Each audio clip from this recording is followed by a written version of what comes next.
वैसे कि अगर किसी बात के विषय में देश की सबसे बड़ी अदालत सुप्रीम कोर्ट ऑफ इंडिया ने ये कहा है कि वीडियो रिकॉर्डिंग होनी चाहिए, तो अगर ऑडियो रिकॉर्डिंग नहीं हो रही तो क्या ये सही है, क्या ये गलत है? मैं सारे देश की जनता से जानना चाहता हूं।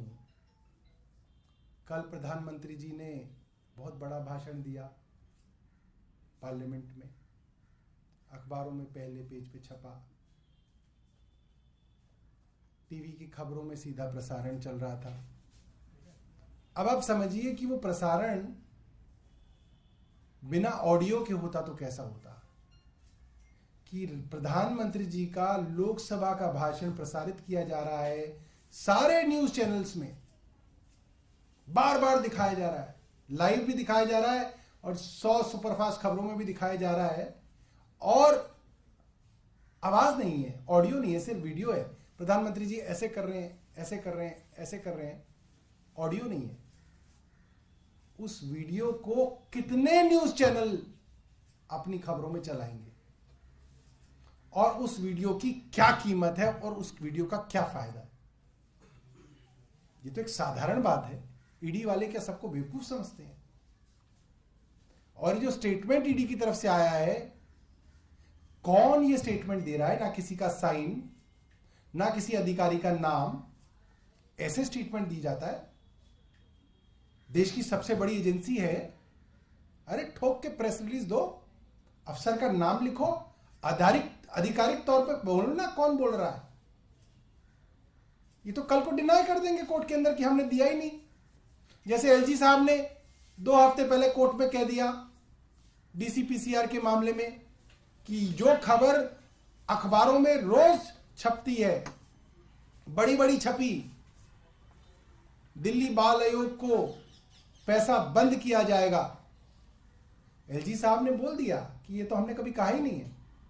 तो ईडी कल बोल देगी, या ईडी बताएं कि ये ईडी का आधिकारिक बयान है और फला अफसर जो हैं या फला मंत्री, होम मिनिस्टर दे रहे हो, फाइनेंस मिनिस्टर का बयान हो, ये तो आ जाए लिखा हुआ।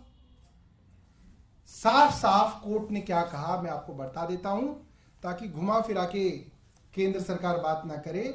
सुप्रीम कोर्ट ऑन 2 दिसंबर 2020, 2 दिसंबर 2020 को क्या कहा? केस था Paramvir Singh Saini versus Baljeet Singh and others. Para 17 पे साफ साफ कोर्ट ने कहा, the court says that CCTVs with audio and video recording must be the part of every investigation, so that if investigating agency is using force during the investigation, the same can be caught. It is also to ensure that if there is any discrepancy between the statement made by the witness during the investigation and the signed statement submitted before the court is same or not. तो बड़ा साफ साफ लिख दिया। Supreme court को भी मालूम था कि केंद्र सरकार अपने आप को इतना तेज समझती है कि अगर सिर्फ सीसीटीवी कह दिया जाएगा तो सिर्फ वीडियो रिकॉर्ड कर लेंगे, ऑडियो छोड़ देंगे। तो लिखा है सुप्रीम कोर्ट ने अपने ऑर्डर में, CCTV recording with audio as well as video. तो अब ईडी बताए आधिकारिक तौर पे, ये जो प्लांट करने वाला धंधा है ये बंद करो। आधिकारिक तौर पे साइन करके अधिकारी की तरफ से बताए किस अधिकारी का फैसला था कि ऑडियो रिकॉर्ड नहीं करेंगे, बता दे। किसी पे तो कंटेम्प्ट ऑफ कोर्ट बनेगा सुप्रीम कोर्ट में। साफ साफ बताएं ऑडियो रिकॉर्ड ना करने का फैसला किया गया था। क्यों किया गया था भाई? सुप्रीम कोर्ट ने तो कहा हुआ है। या ऑडियो डिलीट करी गई है, बताएं ना, आधिकारिक तौर पे बताएं। प्लांट ना करें, साफ है। कोर्ट ने 2 बातों पे कहा, क्या है कि ये तो नहीं कि जिसकी इन्वेस्टिगेशन की जा रही है उसके ऊपर दबाव बनाया जा रहा है, उससे बदतमीजी की जा रही है, उसको धमकाया जा रहा है, किसी विषय में उसके ऊपर दबाव डाला जा रहा है, यह आना चाहिए ऑडियो में। दूसरा, वो जिसकी इन्वेस्टिगेशन हो रही है, वो एक्यूज है या विटनेस है, वो क्या कह रहा है। भाई उसने कहा कुछ है, आपने कुछ रिकॉर्ड करके कोर्ट में दे दिया, ये कैसे पता चलेगा। इसलिए सुप्रीम कोर्ट ने कहा कि आप ऑडियो और वीडियो दोनों रिकॉर्ड करेंगे। तो बड़ी साफ सी बात है, इसको घुमाया कोई ना जा सकता है। इसीलिए सूत्रों के माध्यम से खबरें प्लांट की जा रही है, सामने आके कोई स्टेटमेंट नहीं दे रहा है। वरना केंद्र सरकार के अंदर आती आए उनके मंत्री दें स्टेटमेंट कि मैं मंत्री हूं, मैंने कहा कि मैं करूंगी। कोर्ट का कंटेम्प्ट, सुप्रीम कोर्ट का, मैंने कहा, मेरे ऑर्डर पे हुआ, कोई आए सामने तो आए। दूसरा, ये मामला इस एक्साइज के मैटर में भी उठा है। ऐसा नहीं है कि ये सिर्फ सुप्रीम कोर्ट ने कोई जनरल बात कह दी है। इस कोर्ट से संबंधित जो जज साहब हैं एम के नागपाल साहब, उनके सामने 19 जुलाई 2023 को ये मामला आया और उन्होंने कहा ED has been clearly directed to keep the CCTV footage intact of the interrogation of the accused and present the same in the pen drive to the accused and to the court। तो बड़ी साफ साफ सी बातें। मुझे लगता है कि ED ना कह के केंद्र सरकार जो है ये छोटे छोटे जो काम है ये करना बंद करें, सूत्रों के हवाले से खबरें प्लांट करना बंद करें। आए उनके मंत्री प्रेस कॉन्फ्रेंस करें और बताएं कि उन्होंने आदेश दिए थे और क्या आदेश दिए थे।